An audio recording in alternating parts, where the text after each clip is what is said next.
Muy buenos días, es un gusto saludarle. Durante esta semana hemos tenido una serie de entrevistas en 860 Líder Informativo, en particular en Cafeteando. Soy su servidora Gabriela Telles, y me ha dado la oportunidad de conocer puntos de vista importantes, personas interesantes, gente que aporta justamente a esta localidad y organismos que también son representativos de sectores en la localidad. Y durante esta mañana me da mucho gusto platicar con Mario Cepeda. Él representa a Coparmex aquí en la localidad. Mario, un gusto saludarte, buen día. Muchas gracias, Gaby, por la invitación al cafecito. Gracias al cafecito, y aquí estamos con el cafecito justamente. Mario, tú representas a un organismo que en la localidad agrupa a muchos empresarios y de repente pareciera que perteneces a una cámara o perteneces a la otra. Y todos están agrupados, y lo pongo entre comillas en todo, en el Consejo Coordinador Empresarial, con excepción de que la Coparmex se sale hace algún tiempo de esta organización, de esta agrupación. Ustedes son una voz independiente, pero en general, platicando previo a esta entrevista, me acabas de dar varios datos importantes de qué es Coparmex y me decías por qué en realidad la naturaleza no es necesariamente pertenecer al Consejo Coordinador Empresarial. Es correcto, mira, Coparmex nace como sindicato patronal, ¿no? Muy curioso, ¿no? Somos el único sindicato que defiende a los patrones y nosotros defendemos el derecho al trabajo, a ser empresario, ¿no? Tú decidiste ser comunicóloga, periodista, yo decidí ser contador, hay quien decide ser empresario. Entonces, el requisito para ingresar al sindicato es que seas patrón y que tengas por lo menos un empleado. Y una vez que tú tengas un empleado, tú te puedes afiliar al sindicato, independientemente de tu actividad económica, siempre y cuando sea lícita, obviamente, ¿no?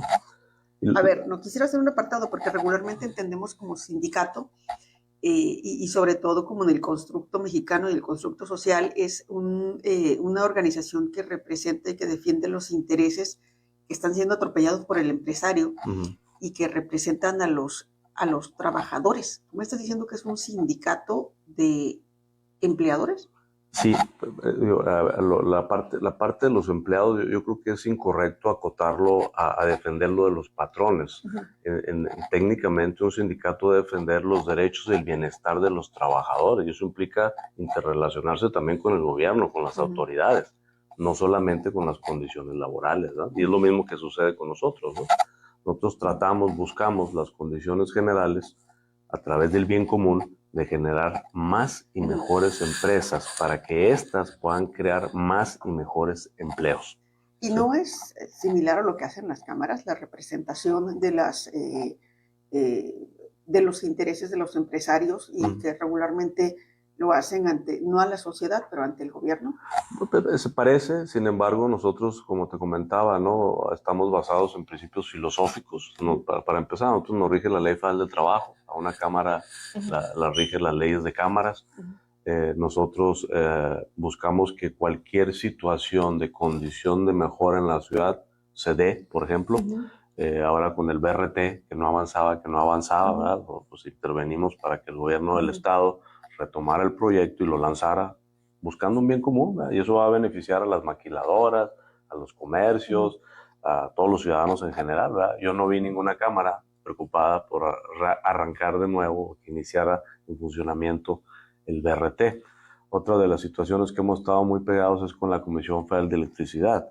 Nosotros en Juárez tenemos un excedente de generación de energía, pero nos falta infraestructura para distribución, transformación y transmisión.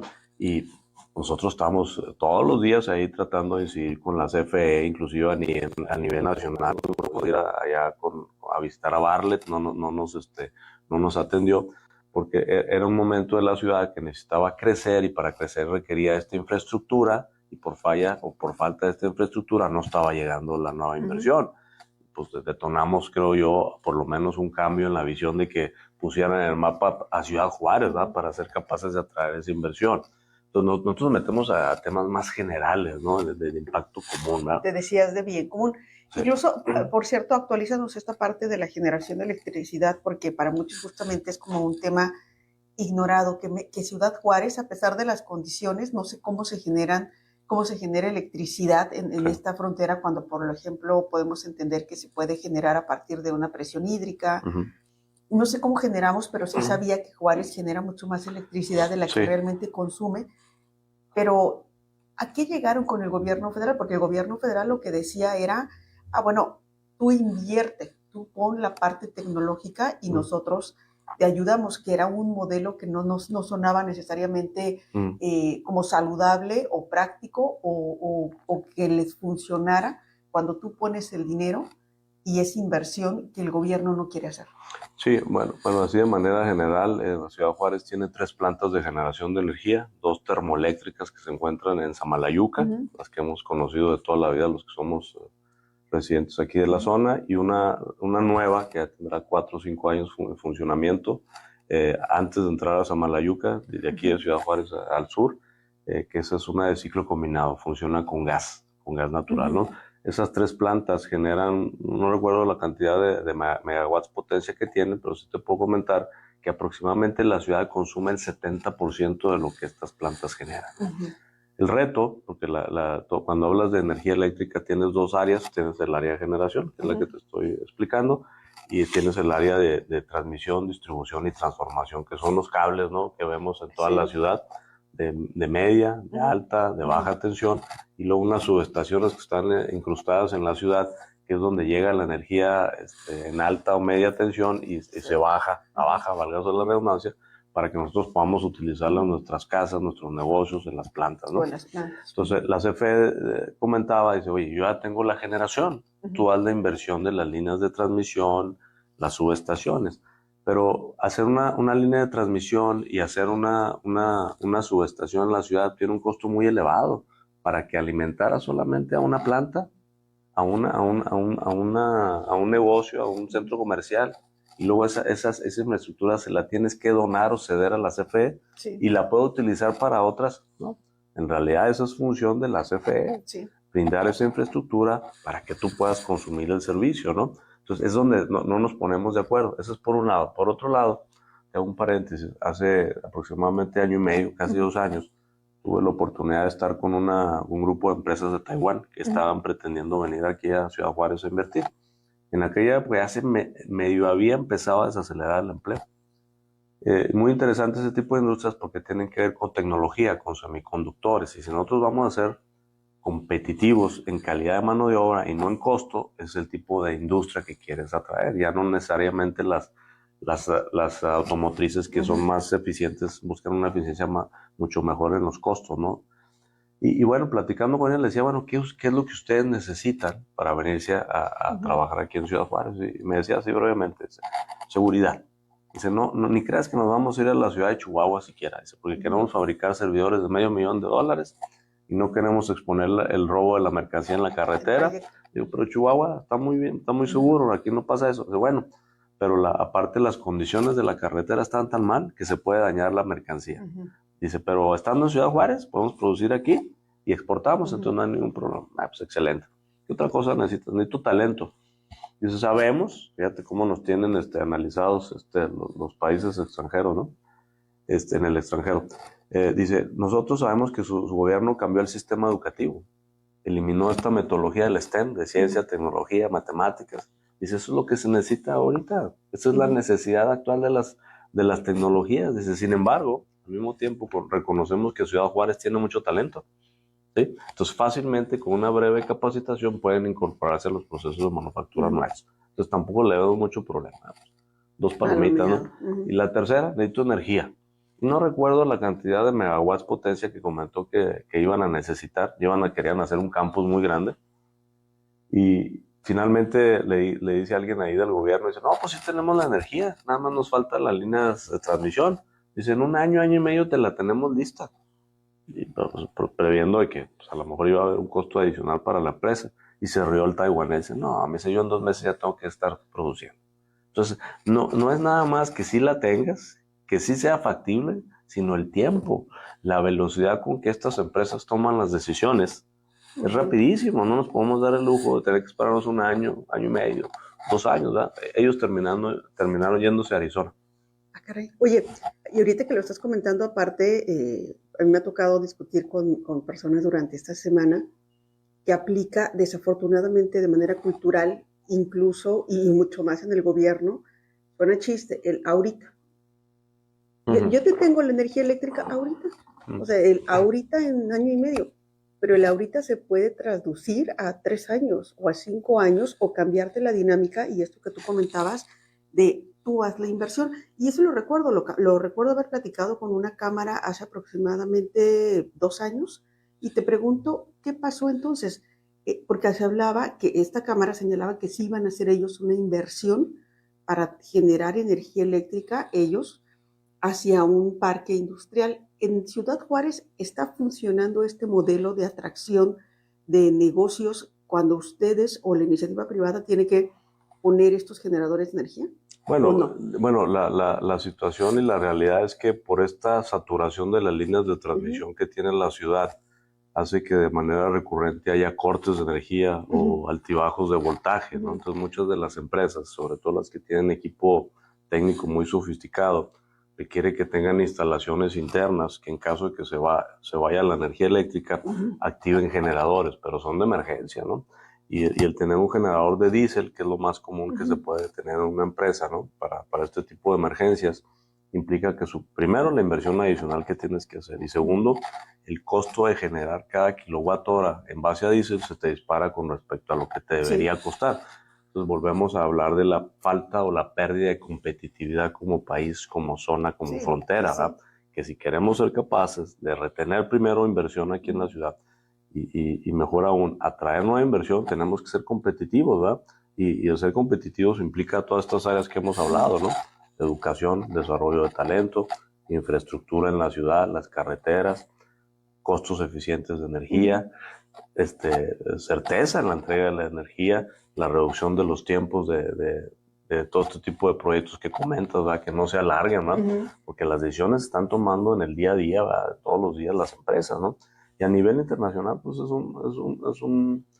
un mercado brutal en cualquier industria que quieras intervenir, ¿verdad? Entonces eso obliga a toda la cadena de suministro a ser muy competitivo. Entonces las empresas tienen que definir dónde encuentran esas condiciones de competitividad, ¿no? Oye, y luego le vas a sumar la incertidumbre que tienen, que lo veo, que me ha tocado escucharlo en varios sectores, con respecto a nuestros nuevos jueces, de cómo van a dirimir controversias que tengan que ver incluso con el área laboral. Sí.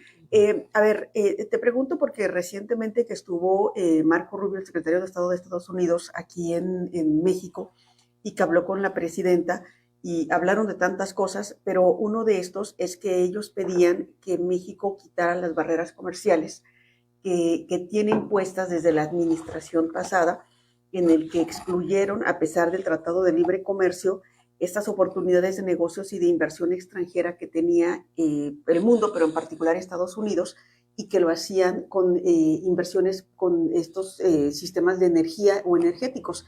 Y le dice, quita las barreras comerciales que tienes con Pemex y con la Comisión Federal de Electricidad. ¿Ustedes qué opinan sobre esto? Porque finalmente no sé qué tanto sea la lucha. México a mí me tocó que sí dio lucha, por ejemplo, con el maíz transgénico, y si México va a cambiar o tú ves en este nuevo gobierno esta intención de pues ir relajar las medidas porque ya están los acuerdos o por la presión que tiene en materia de seguridad por parte de Estados Unidos, y que sí haya una oportunidad de inversión, que es que creo lo que podría beneficiar a la industria si México no quiere invertir o no tiene los recursos o la Comisión Federal, pero que haya inversión privada. Sí, me voy a remontar un poquito en el tiempo a la época de Peña Nieto, cuando en su periodo se aprobó la ley de la industria eléctrica nueva, la reforma energética, mejor dicho, que abarca la ley de la industria eléctrica e hidrocarburos, también era parte de las innovaciones que había, ¿verdad? En ese momento se reconoció que el país no tenía la capacidad para invertir. Se reconoció que la demanda de energía de todo tipo, tanto de hidrocarburos como eléctrica, iba a seguir creciendo. Sabíamos que si queríamos ser competitivos como país, deberíamos darle estas condiciones a las empresas y en general a las nuevas y a toda la ciudadanía de certeza en costos eficientes de energía. Y se hizo este cambio y se abrió en ese momento la posibilidad de que la iniciativa privada pudiera invertir en exploración, crudo, en generación de energía. La CFE mantenía el monopolio en la distribución, transmisión y transformación, cosa que se me hacía muy correcta. Y bueno, empezó a gestarse los primeros proyectos, se hicieron inclusive subastas de energía eléctrica. Ahí me tocó participar personalmente en 2 proyectos de granjas solares aquí, Sí, en eso te iba a comentar. aquí afuera de Ciudad Juárez, rumbo a Ascensión. Y bueno, desafortunadamente llega López Obrador y empieza con esta narrativa de que no, que vamos a retomar el control y el monopolio completo sobre los sectores energéticos. Y no pudo cambiar en un primer inicio las leyes que no permitieran la inclusión de la iniciativa privada en estos sectores, pero sí pudo por medio de la vía administrativa inhibir. Y yo te digo, porque en lo personal, yo perdí una cantidad muy importante con otros amigos y socios que teníamos en esta granja solar. Ya habíamos vendido el proyecto para que alguien construyera una granja solar. Se le cayó el financiamiento, se le fueron los inversionistas porque llegó López Obrador y por toda esta narrativa que tenía, ¿no? A ver, entonces nada más una pausa, porque se me hizo bien interesante. Cuando vas tomando un avión alcanzas a ver una especie de granja solar. Sí se alcanzaron a construir algunas, pero muy poquitos. Yo te puedo decir que se quedaron pendientes de construir autorizadas antes de López Obrador. No lo verás, cerca de 800 o 1000 megas. Estás hablando como de 8000 hectáreas de paneles solares que no se lograron construir. No, que no se lograron, no pero se las lograron. que sí se construyeron, siempre he tenido esa duda, creo que entonces estoy con la persona perfecta. Los que sí se construyeron, ¿están produciendo, están funcionando? Sí, claro, claro. Sí, lo que con esa reforma energética lo que se creó en aquel entonces se le llama mercado eléctrico mayorista. Lo que quiere decir que un consumidor de gran volumen, que se llaman hay consumidores calificados, creo, usuarios calificados, tenían la posibilidad de ir a comprar la energía no solamente a la CFE, sino ir a este mercado eléctrico mayorista, ir a comprar en mayoreo a suministradores, que a su vez iban y compraban este tipo de proyectos, ¿verdad? Entonces alcanzaron a colocarse y a funcionar algunos. No medio funcionan, pero son muy pocos. Son muy pocos los que están funcionando. Pero a ver, espérame, porque el público que nos está escuchando, muchos dicen, bien, qué bien lo que hizo López Obrador. Tú decías, observando que limitó la posibilidad del crecimiento con inversión privada, que muchos también lo ven, esto no es desconocido y que es una perspectiva interesante.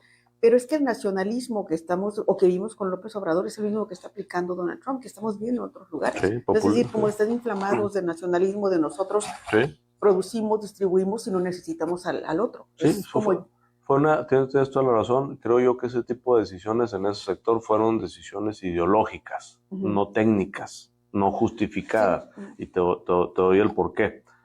Hay un estándar internacional que le llaman costo nivelado de generación. Eso es lo que te cuesta generar un kilowatt hora en cualquier parte del mundo, en promedio, de cualquier fuente de generación, ya sea hidroeléctrica, solar, eólica, ciclo combinado de gas, todas hacen un promedio, ¿no? Y ese costo promedio yo creo que debe rondar como los 80, 90 centavos de peso. ¿Sí? A nivel internacional, ¿sabes cuál es el costo de generación de la CFE? No tengo idea. Estamos cerca de los 2 pesos. Es decir, al gobierno, a la CFE, le cuesta más del doble generar un kilowatt hora en promedio. ¿Por qué? Por la ineficiencia, por la obsolescencia de ciertas tecnologías, por la falta de mantenimiento, por los costos de los sindicatos, por N número de razones, ¿verdad?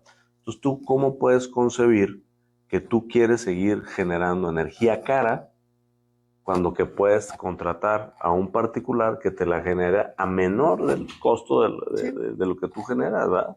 Entonces, eso es una situación lógica. Finalmente, el gobierno iba a conservar el monopolio de la línea de transmisión y distribución, no iba a perder el control del sector.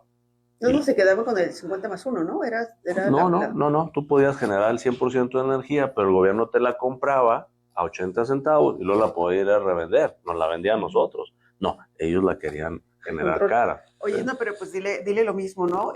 Lo estamos viendo con Pemex, con todo que nos anuncian que lo recuperan para, creo que los siguientes 2 años. En realidad es el monstruo que sigue generando deuda que está ya absorbiendo directamente al país. Si te parece, hacemos una pausa, regresamos. Estamos platicando con Coparmex aquí en la localidad con Mario Cepeda. Regresamos porque hay otro tema importante. Hay una situación que se ve en Estados Unidos, pero aquí en México, y no es el único, que están observando que tenemos menor empleo, pero tienen ustedes una perspectiva que a mí me parece que vale la pena conocer, que todos sepamos de qué es qué está generando que tengamos menor empleo, pero casualmente nos dicen mayor productividad. ¿Por qué producimos más con menos personas? La lógica puede sonar simple, pero sí me parece que tenemos que entender en dónde estamos y cómo podemos nosotros sumarnos entonces al área productiva en el país y desde Chihuahua. Volvemos enseguida, estamos en Cafeteando. Agua que no has de beber, conviértela en café. Cafeteando con Gaby Telles. Bien, estamos de regreso, estamos en Cafeteando. La plática está muy sabrosa con Mario Cepeda porque estamos hablando de esta situación del país y el viraje que da cuando se va hacia la izquierda, que creo que mucha gente lo ha aplaudido y se siente contento. Finalmente les ha generado una derrama económica a ellos de manera directa cuando recibes las pensiones o este tipo de descargas económicas y dices, bueno, pues si se puede hacer, ¿por qué no le seguimos así?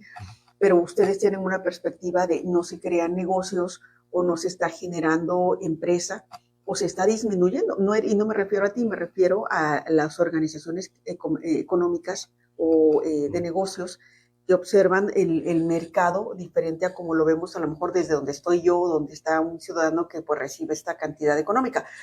Y de hecho te pregunto, porque ya concluyendo esta parte de este tema para entrar en la parte laboral, pues hablábamos de la barrera económica y con la expectativa de ver cómo se dan las negociaciones y ver si realmente Estados Unidos logra que se pueda hacer mayor inversión económica en México, como lo tienen en el Tratado de Libre Comercio, en el Telecán. Sí, bueno, este cambio este viraje que hizo el gobierno previo, ¿va? Que fue totalmente en contra de las condiciones pactadas con Canadá y con Estados Unidos, pues inhibió casi en su totalidad de inversión nueva para el país, ¿no?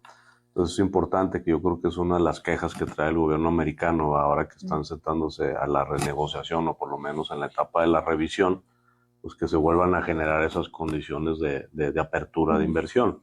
Yo creo que en una visión de mediano y largo plazo, dejando fuera ese falso nacionalismo, ¿no? De que Pemex es de los mexicanos, de que la CFE es de los mexicanos, lo que los ciudadanos necesitamos o queremos es pues el abasto de gasolina, el abasto de energía eléctrica a precios competitivos, ¿no? Y si eso implica que tengan que venir empresas privadas, que no necesariamente tienen que ser extranjeras, pueden ser mexicanas, pues qué bien, bienvenido, ¿va? Y van a generar más empleo, ¿va? Sabemos que el gobierno nunca ha sido bueno operando empresas. Es malísimo para operar empresas, ¿no? No les digas. Necesitamos, no, esa es una realidad, no es exclusivo del país, es de todo el mundo, ¿no? Así es, ¿no? Entonces, qué mejor que una empresa sea la que opere las empresas productivas del Estado, ¿va? A lo mejor en una alianza, en una coinversión.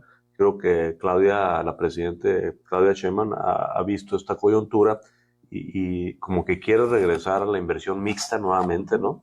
Parece ser que en algunos sectores apenas están discutiendo las leyes secundarias que permitirían esta inclusión. Sí. La semana pasada yo estuve en las juntas nacionales de Coparmex y se platicó de eso, precisamente el sector de hidrocarburos, ¿no? Que apenas van a empezar a discutir estas leyes secundarias para ver cómo la iniciativa privada sí puede regresar a invertir a estos sectores productivos, cosa que se me hace muy buena señal, ¿verdad? Que sería ya y lo hemos comentado aquí en el análisis del tiempo que tiene la presidenta en el poder, es que reconozca su independencia, su capacidad de administración propia, y es que el asunto es que ella misma se presenta como el gobierno de continuidad, pero sí se observa ya una independencia que posiblemente se marque, o muchos tienen la esperanza de que ya sea la firma de ella en los siguientes años. Pero, a ver, te pregunto porque estábamos y lo dejamos como un segmento, o lo comentamos en el segmento pasado. A ver, la economía no creció, pero por lo menos creció más de lo que se tenía expectado por parte de los distintos organismos, incluso los nacionales e internacionales, la banca. Tú mencionabas y lo comentábamos antes, hay un incremento en la productividad de Chihuahua, se habla que producimos más. Ciertamente se perdió empleo, pero por ejemplo el tipo de cambio se encuentra de alguna manera estable o hasta favorable a la moneda mexicana. Es decir, de ahí, más allá de las lecturas catastróficas que se tenían el año pasado, incluso llegando Donald Trump, México ahí la va llevando. O sea, México está, pero hay un tema que nos tiene aquí, que hemos observado de manera local, que tenemos una pérdida de empleo consecutiva y llevamos para 2 años. Sí, ¿Qué te da a ti? Sí, bueno, eso que comentas de que se cumplieron las expectativas, ¿verdad? Sí, pero eran las expectativas bajas, mediocres, ¿verdad? Entonces yo no concuerdo con que sea algo positivo. Para que el país creciera realmente de manera óptima y que la población viera ese beneficio del crecimiento, el país debería estar creciendo a tasa del 3,5-4% por año. Ujú. El sexenio pasado creo que crecimos menos del 1%, creo que fue 0,8 en promedio. Sí, aquí O sea, en términos reales, decrecimos, ¿verdad? Porque acuérdate que cada año van saliendo a la economía X número de habitantes. Si mal no recuerdo, el dato es que se deben de generar anualmente entre 1 millón y 1.200.000 empleos nuevos para que las nuevas generaciones que se están incorporando a la economía vayan teniendo oportunidades de trabajo formal, ¿sí? Entonces ya de entrada estamos mal en ese crecimiento que tuvimos, ¿no? ¿Qué se está viendo en Ciudad Juárez a nivel local, ¿verdad? Que comentabas. Bueno, el punto más alto de empleo en la ciudad fue a abril-mayo del 2023. Ese fue el punto máximo que tuvimos. ¿Hace cuánto ya nos pesa? Hace 2 años. Hace 2 años el punto máximo. Y a partir de entonces inició un declive, sobre todo de la industria manufactura de exportación aquí en la frontera, ¿no? Yo siempre he pensado que Ciudad Juárez, aunque mucha gente a veces no lo cree, somos un laboratorio económico mundial. Lo que empieza a suceder aquí se repercute o se replica en el resto del mundo. Y nosotros nos empezamos a desacelerar desde hace 2 años. Por el tipo de clientes que tiene la industria maquiladora de Ciudad Juárez y que exportan a todo el mundo de diferentes países, de las industrias más críticas en el exterior, en cuanto se desacelera el consumo, baja la producción en Juárez y se empieza a sentir la desaceleración. Creo que ahorita ya alcanzó a otros sectores del país y ya se está viendo en Estados Unidos también esta desaceleración. A ver, ponerlo en esa perspectiva, porque recuerdo cuando hace tiempo que se generó este movimiento para entender qué tan productivo, o más bien la mano de obra de Juárez en donde se observa, y de lo que aprendimos es que todo lo que se produce de electrónico, que se consume o se usa de electrónica en el mundo, pasó por Ciudad Juárez. Mucho. Y lo que tú me estás diciendo es que en realidad las cosas que se está requiriendo menos, se requiere menos personal. La pregunta es, a lo mejor se está produciendo en otras partes. O sea, ya no es la mano de obra de Ciudad Juárez. Bueno, para allá voy, ¿no? De mediados del 23 a la fecha se han perdido más de 68,000 empleos en la manufactura de exportación. Eso significa aproximadamente un 20% de la fuerza laboral. ¿Sí? Caray, es mucho, si lo pones así. Muchísimo, ¿no? En parte creo yo que es por tanta presión que ha puesto el gobierno a las empresas, una sobreregulación administrativa, problemas con las devoluciones del IVA, por ejemplo, aquí en el comercio exterior, el salario mínimo, los incrementos de los costos del salario mínimo tan seguidos y tan abruptos, ¿no? No sé si recuerdas que hace 5 o 6 años de repente subió al 100% el salario. Imagínate una empresa que hace sus proyecciones por los próximos 3, 4, 5 años y de repente le cambias la jugada y se te va a disparar al 100% el salario, ¿va? Que por el lado del bienestar, qué bueno para la gente, era necesario, el poder adquisitivo del trabajador estaba muy rezagado, ¿sí? Era necesario hacerlo. Quizá la manera como se implementó y como se impuso, sin escuchar a las empresas, eso es lo que se puede criticar. Pero bueno, esto ha ocasionado y hemos obligado a las empresas a hacerse más productivas y más eficientes. Entonces, si ves que hay una disminución del 20% de la fuerza laboral en la industria maquiladora en Ciudad Juárez, ¿cómo es posible que el valor de las exportaciones generadas en Juárez siga creciendo? Sí. 4%, 3%, un poquito arriba del valor de la inflación en dólares, ¿no? Lo que nos dice que seguramente las empresas se están automatizando, están utilizando inteligencia artificial, están siendo más productivas y más eficientes para generar ese mismo producto, ¿no? Pues quiere decir que esos trabajos ya no van a regresar a Ciudad Juárez.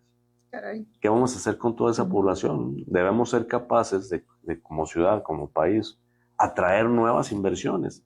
Luego entonces tenemos que ser otra vez competitivos, no ser tan abruptos en los ajustes, en los cambios legales, generar estos costos eficientes de energía. El Poder Judicial, la reforma del Poder Judicial que comentabas, ¿verdad?, generó una incertidumbre tremenda al país. No hemos visto todavía los efectos. Apenas acaban de tomar posesión el nuevo Poder Judicial. Habría que empezar a analizar. Ayer estaba escuchando un programa de análisis. ¿Qué va a pasar? ¿Cómo van a decidir los jueces, los magistrados, la corte? Dirimir controversias, la mayoría, el consenso pareciera ser que iban a decidir a favor del gobierno. Entonces, ¿en qué grado de indefinición van a dejar a los ciudadanos y a las empresas, ¿verdad? Esa es la incertidumbre. Tomo un ejemplo. Yo tengo conocidos que se dedican al brokeraje de bienes raíces en el sector industrial y muchos de los clientes que ellos tenían renegociaban los contratos de arrendamiento para que en caso de una controversia la jurisdicción no fuera México para atenderlo, que fueran a mediación en el extranjero. Internacionales. Imagínate nada por la incertidumbre que tienen del nuevo Poder Judicial. Ahora, qué bueno que ellos lo pueden hacer, pero al resto de los negocios, a las pequeñas y medianas empresas, ¿dónde nos dejan? Al ciudadano de a pie. Sí, ¿cambiaron entonces para que en caso de que hubiera alguna diferencia o alguna situación que no pudieran llegar a un acuerdo, sí, dirimir, entonces en lugar de tener a los jueces nacionales, fuera un ámbito internacional quien decidiera la justicia? Exacto. Caray. A través del arbitraje, la negociación, ¿verdad? Básicamente, que es común, ¿verdad? En muchos países llevar a cabo estos procesos, ¿no? Entonces, pues sí es un cambio estructural del país que no sabemos todavía no. qué efectos tan negativos, no negativos, positivos pudiera llegar a tener, ¿verdad? Pero estamos hablando de empleo. Sí, pues porque todo esto repercute en el empleo, ¿verdad? Sí, repercute. Y cuando hablaba de 68,000, sí, ciertamente estamos hablando de un sector, el sector de la maquiladora que tiene esta cantidad importante. ¿Y qué es lo que ustedes prevén, futureando un poquito? Entre toda esta situación, obviamente el sistema judicial creo que es como que el gran reto, el gran enigma, pero ¿qué prevén ustedes que va a pasar? Tenemos ya la conclusión de este 2025, un 2026 en el que Donald Trump sigue y se me hace que va a seguir tomando más poder, aunque ciertamente creo que las lecturas del impacto que ha tenido para el mismo Estados Unidos en su economía pueda generar un reto. ¿Cómo vives o cómo manejas tanta incertidumbre? Claro. Y cómo es el mensaje, sobre todo en el área, otra vez regresando del empleo. Sí, bueno, aclarando un poquito lo del la reforma del Poder Judicial no ha sido el único mecanismo de implementación del gobierno de control de la actividad económica, ¿no? La desaparición de los organismos autónomos, la CRE, la Comisión Reguladora de Energía, creo que ahora se llama la Comisión Nacional de Energía, la absorbió la Secretaría de Energía. Entonces eso le da un sesgo muy cargado al gobierno para controlar cualquier proyecto energético, entonces genera más incertidumbre, la desaparición del Coneval, o sea, es trascendental los cambios estructurales que hicieron en el país, que es mucho de la queja del gobierno americano, ¿no? ¿Qué creemos que va a pasar? Digo, pues no tenemos la bolita mágica, creemos que invariablemente todo lo que está pasando en el país, si hacemos las cosas medianamente bien, sin duda creo que Estados Unidos nos necesita como su motor de manufactura. Es imposible que en Estados Unidos hagan todo lo que consumen allá. Pues es el país consumidor número uno del mundo, más allá de la narrativa del presidente Donald Trump. Entonces somos complementarios. Además somos un mercado muy atractivo de consumo en crecimiento, ¿sí? Pareciera ser que lo que se está gestando es que se haga una especie de unión aduanera entre México, Canadá y Estados Unidos, como que eso es lo que está empujando los Estados Unidos, donde ya las mismas reglas que pudiera imponer Estados Unidos a productos chinos, las tendría que imponer México. Si por alguna razón Estados Unidos dijera, no, ya no vamos a poder recibir producto chino, México tampoco podría recibirlo, porque ahorita mucho producto chino entraba por México y se iba a Estados Unidos, ¿no? Sí. Entonces, creemos que un efecto de todo esto es que las empresas orientales vengan a México a invertir para producir en México y que se considere producto mexicano bajo las reglas de origen del TEMEC, y entonces se puede exportar hacia los Estados Unidos, ¿verdad? Entonces, si nos ponemos a hacer la tarea, lo que debemos hacer, esta gran oportunidad de la relocalización que tuvimos unos años antes, que no se materializó, el nearshoring, seguramente ahora sí lo vamos a poder aprovechar con tecnología, con inversión de otros países que quieran entrar a los Estados Unidos.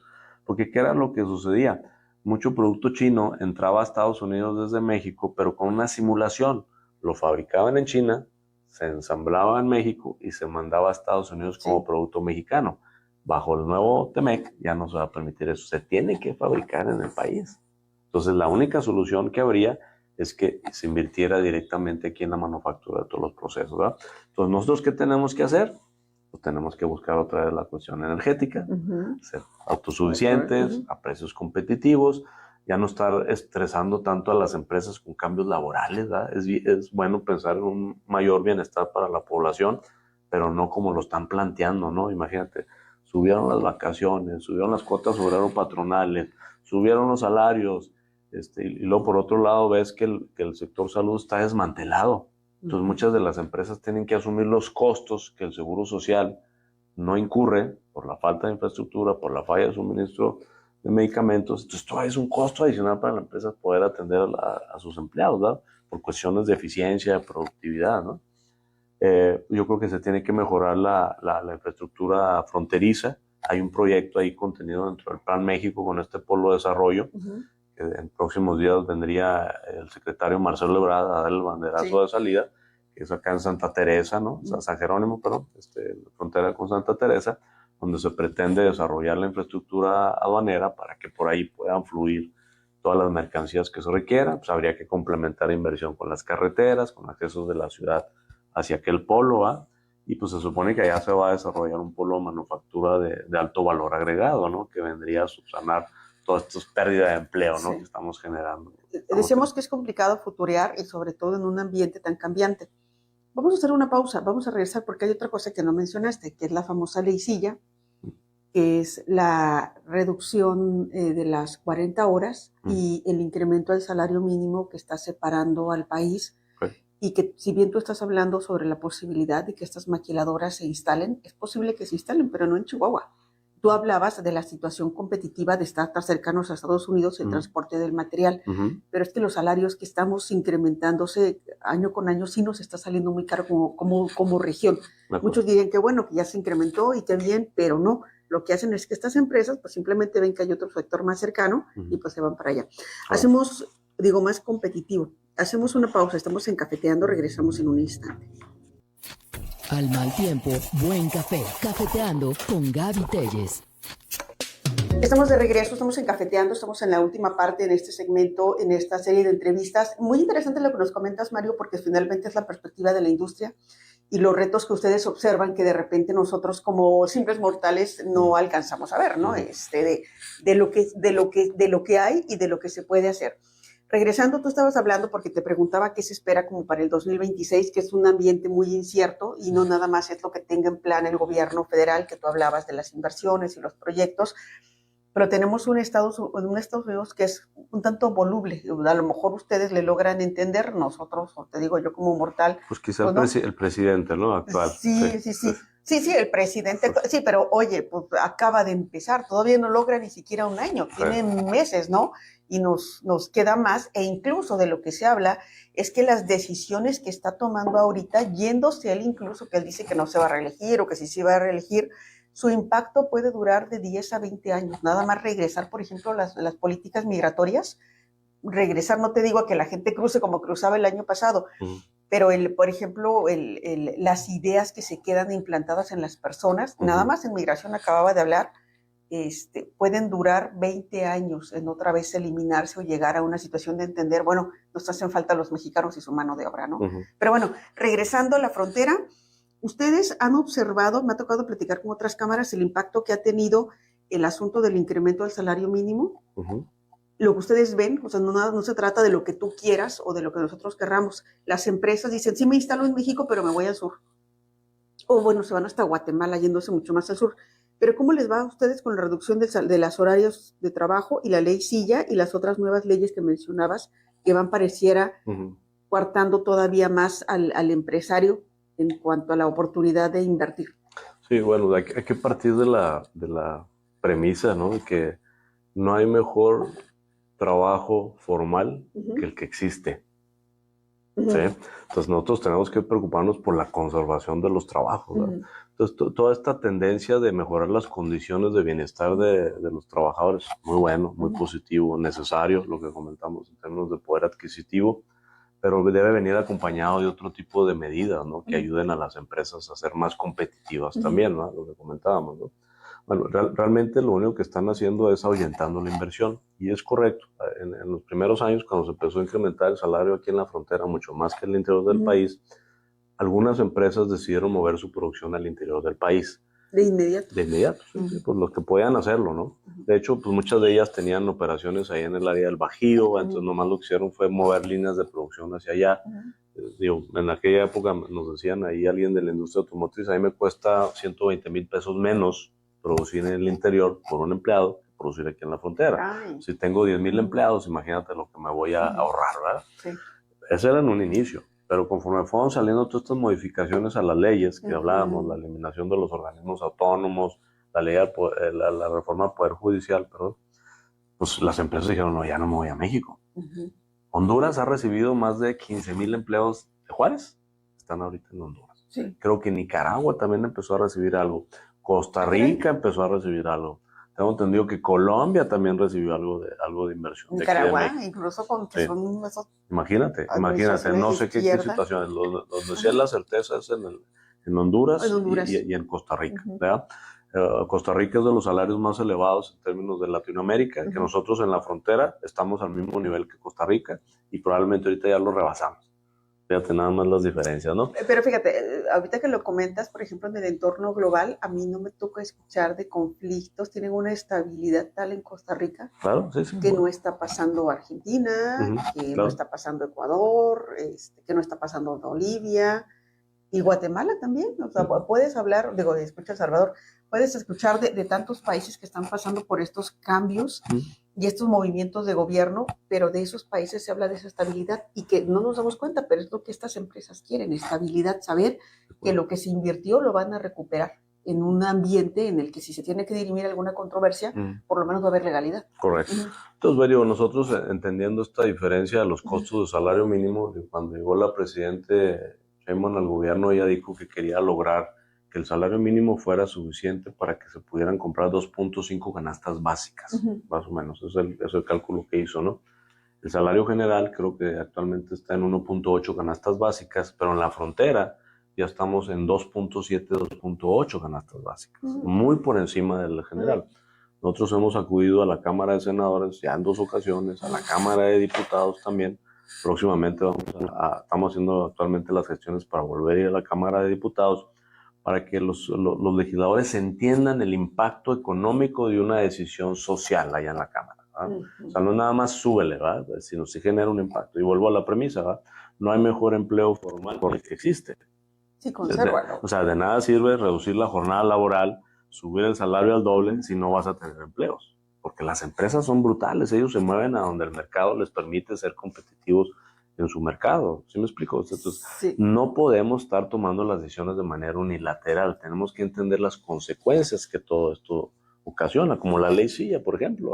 Eso, yo, la verdad, no conozco a detalle el impacto que estaría generando ya, porque acaba de iniciar, pero entiendo yo que te genera una baja productividad. Entonces, lo que va a obligar es que a lo mejor en algunos trabajos van a automatizar y van a despedir a la gente. Entonces, son las consecuencias de ese tipo de modificaciones legales, ¿verdad? Que a veces si no se analizan, si no se discuten, pues es una decisión que pareciera correcta, te va a generar un efecto negativo. Bueno, sí, bien lo mencionas, hasta este momento no hay ninguna lectura. Incluso yo tengo la duda porque la presidenta anunció en días pasados el incremento al salario mínimo en un 12%. Sí, que iba a continuar, que continuaría. ¿Es real? O sea, ya está anunciado, ya está así, ustedes ya lo tienen... Se va a autorizar, me imagino que ahora que se discute el presupuesto de ingresos y egresos de la federación, ahí es donde me imagino que está la política del incremento del salario. Nosotros lo que estamos peleando y lo que hemos ido a socializar, que a la frontera ya no suban en ese %, porque ya estamos muy por arriba de la meta de las canastas básicas, de los 2.8. Lo que estamos sugiriendo es que en la frontera suba la inflación más 1 o 2 puntos más, ¿verdad? Y que eventualmente al final del sexenio el diferencial de salario de la frontera con el resto del país ya no sea tan grande, para evitar este canibalismo, ¿no? Y no generar mayor pérdida de competitividad para la ciudad. Si Juárez se colapsa económicamente, aporta casi el 50% del Producto Interno Bruto del Estado. ¿Qué le va a pasar al Estado? Sí. O sea, es problema de todos, ¿no? Sí. Y si toda la frontera le pasa lo mismo, imagínate qué efecto pudiera tener en el mercado nacional. Entonces, vamos de la mano, vamos en el mismo barco, ¿no? Eso es lo que queremos sensibilizar al gobierno, ¿no? Sí, y bueno, yo no sé si realmente los están escuchando, porque ahora le sumas el tema de la jornada laboral reducida a 40 horas, que también platícanos cómo van, porque yo hasta donde entendía se iba a socializar, algunas empresas locales incluso hacen como una especie de análisis con sus compañías de cómo se puede implementar, que se haga gradual, que nos den tiempo hasta el año que viene, ¿Qué hay o qué dice Coparmex con respecto a las 40 Sí, horas? sin duda es algo que se requiere por tendencia mundial, insisto, por el bienestar de la población en general, ¿verdad? Lo que nosotros estamos pidiendo es que esta reducción sea gradual, de 1 hora por año, como lo hicieron en Colombia, ¿verdad? Han ido reduciendo 1 hora por año, que inicie hasta el 2027, a partir del 2027, no el año próximo, para que nos den oportunidades de acomodarnos a todos, ¿verdad? Lo que va a ocasionar es que va a automatizar muchas de las actividades dentro de las empresas, ¿verdad? Igual y van a tener que despedir gente, ¿verdad? Porque se ven tan automatizados, ¿verdad? Tan eficientes, que ya no van a necesitar a tanta gente. Otra de las cosas que se está pidiendo, porque es un poquito más complejo de lo que a simple vista se puede percibir, es que los turnos tendrían que hacerse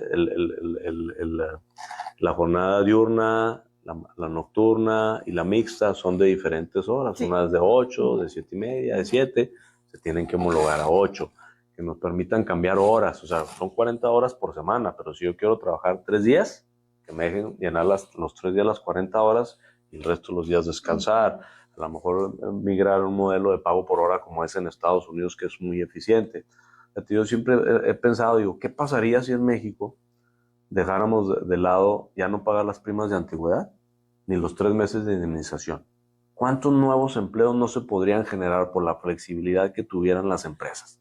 Ahorita tú tienes miedo de contratar gente porque sabes que al contratarla automáticamente ya tienes una carga económica de al menos 3 meses de salario. No te da flexibilidad. Yo preferiría subir más el salario, pero quítame todas esas cargas innecesarias. ¿Y qué ocasionaría en la visión de la población? Ahora sí, tendrían que enfocarse en ser más productivos, cuidar su trabajo. ¿Cuánta gente llega a ocasionar problemas un empleo para cobrar esas indemnizaciones? Sí. ¿Verdad? Daría mucha flexibilidad al sistema. Quien lo busca, ¿no? Sí. No, pero a ver, pero es que tú le llamas cargas innecesarias. Para ustedes serían como empresarios cargas innecesarias. Pero sí, a lo mejor nos puede generar un choque, pero en Estados Unidos no se paga. No se paga. No se paga. O sea, para usted que me va a decir, oye, pues que abusivos o que abusones, o sea, culturalmente lo hacemos en México, pero en Estados Unidos no se paga. No. Te quedas sin trabajo. Ni aguinaldo hay. Tampoco hay aguinaldo. Está el bono navideño, pero sí, no necesariamente es como una especie de obligación. Pero, a ver, tú estás comentando, es porque hay tantos requerimientos, ¿no? O sea, la inteligencia artificial y los avances tecnológicos ya de por sí están presionando para que haya menos personal. Estamos casi concluyendo esta entrevista.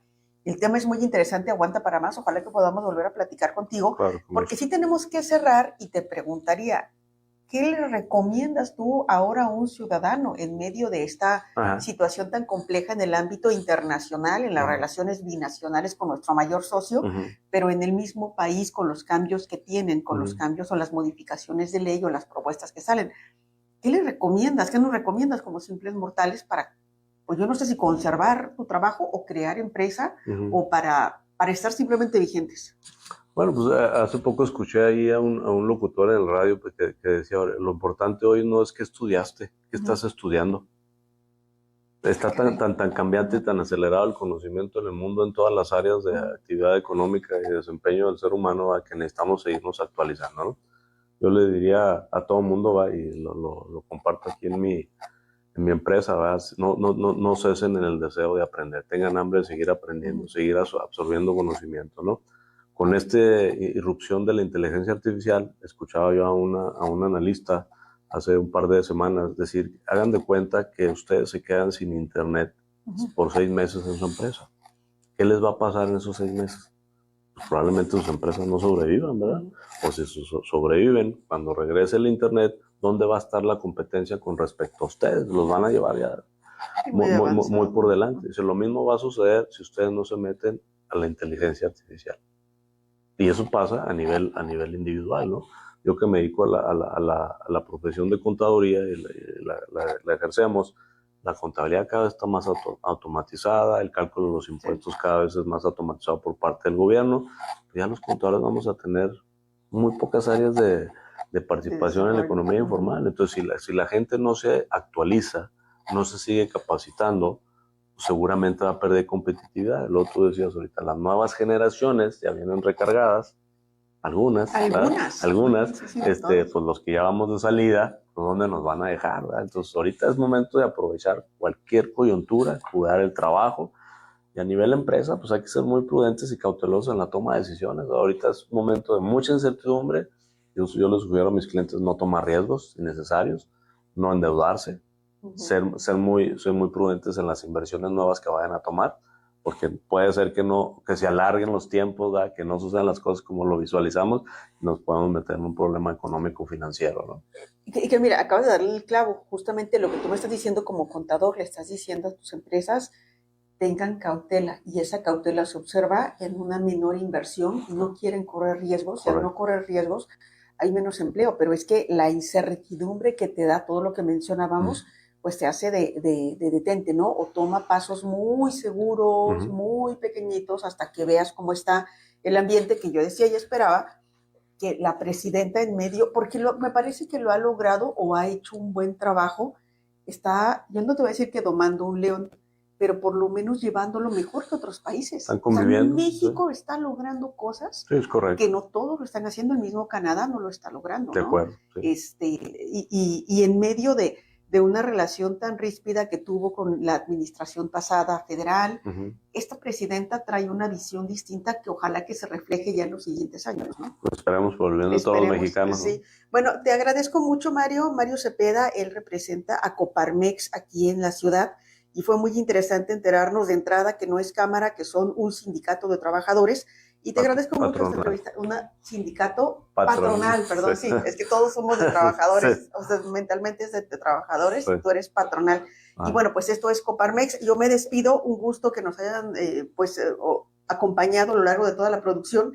Le esperamos en otra producción más. Estamos en Cafeteando y estamos en una serie de entrevistas conociendo personas relevantes aquí en la localidad. Muchísimas gracias, Mario. Con mucho gusto. Gracias a ti. Nos despedimos. Gracias a ustedes. Hasta pronto. Una charla matutina no funciona sin cafeína. Gaby Telles regresa mañana. Continúe en la programación de 860, líder informativo.